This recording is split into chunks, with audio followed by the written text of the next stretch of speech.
দেখুন এখানে একজন তিথির কথা উঠে এসেছে, ঘরে ঘরে এরকম অনেক তিথি আছে। হ্যাঁ, কেউ বলছে না। আজকে ইকরাপুর এই সুইসাইডাল অ্যাটেম্পটা নিচে বা সুইসাইড করছেন বোধহয় আপনারা জানতে পারতেছেন। দেখেন এখানে আশেপাশে অনেক মেয়েরা আছে যারা সংসার করতেছে, বাচ্চার কথা চিন্তা করছে এই সিচুয়েশনটা নিয়ে। যেহেতু ইকরাপুর আইডিটা ডিসেবল করে দেওয়া হয়েছে এবং সেখান থেকে সকল তথ্য প্রমাণ মুছে দেওয়া হয়েছে, সো আমরা তো এখানে অনেক ভাইয়া কিন্তু ভিডিওতে বলেছে আমি সব প্রমাণ দিব, কিন্তু আজ পর্যন্ত সে প্রমাণ দিতে পারে না। যেমন ওরা হচ্ছে ইকরাপুর সাথে রেগুলার কানেক্টেড, ওরা কিন্তু মেসেঞ্জার থেকে অনেক স্ক্রিনশট নেওয়ার জন্য প্রস্তুত ছিল যেগুলো তারা প্রচার করবে বা আপুর কথা এর আগে ডিসেবল করে ফেলছে। কিছু কিন্তু আসছে সেগুলো শেয়ার করছে।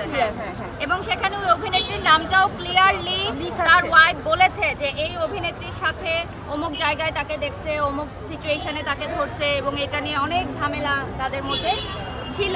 তো এইটার কিন্তু স্টেটমেন্ট অলরেডি ওনারা দিয়েছেন যে ইকরাপু ওনাদেরকে শেয়ার করেছেন। দেখুন একজন মৃত মানুষকে নিয়ে তো আমরা এখানে কথা বলবো না, যেটা উনি বলেছেন ওনার ভিডিওতে যে ইকরাপুর অনেক বদ অভ্যাস ছিল।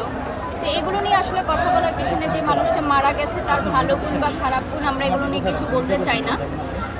আমরা জাস্ট এইটুকুই বলতে চাই যে এটার সুষ্ঠু তদন্ত হোক, যেটা হত্যা নাকি আত্মহত্যা। আরেকটা কথা আমি বলতে চাই, সাংবাদিক ভাইরা আপনারা এটা প্রচার করবেন, নাটক পাড়ায় যারা আছেন, যেসব প্রডিউসার, ডিরেক্টর, অ্যাক্টর, অ্যাক্ট্রেস এই বিষয়টা জানতেন, তারা কেউ আজকে মানববন্ধনে আসে নাই। তাদেরকে অনেকবার বলার পরও একজনও আসে নাই এবং কেউ সোশ্যাল মিডিয়াতে এটা কোনো একটা পদক্ষেপ নেয় নাই।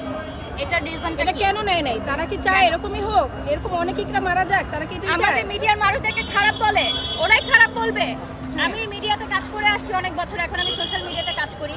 ওরাই খারাপ বলবে যে না মিডিয়া সবাই মনে হয় এমন, তাই না? যেহেতু আমাদের অভিনেতাকে নিয়ে কথাগুলো উঠছে, ওরা সবাই বয়কট বলতেছে, অভিনেত্রীকে নিয়ে কথা জড়াইছে এবং একজন ডিরেক্টর স্টেটমেন্ট দিয়েছে যে তার নাটকের শুটিংয়ে যখন ছিলেন, ডিরেক্টরের বউ স্টেটমেন্ট দিয়েছে যে যখন ওনারা শুটিংয়ে যেতেন ওনারা রুম লক করে থাকতেন ঘন্টার পর ঘন্টা। আপনারা দেখেছেন ওই ভিডিও? হ্যাঁ, তাহলে এই স্টেটমেন্টটা কোথা থেকে আসলো?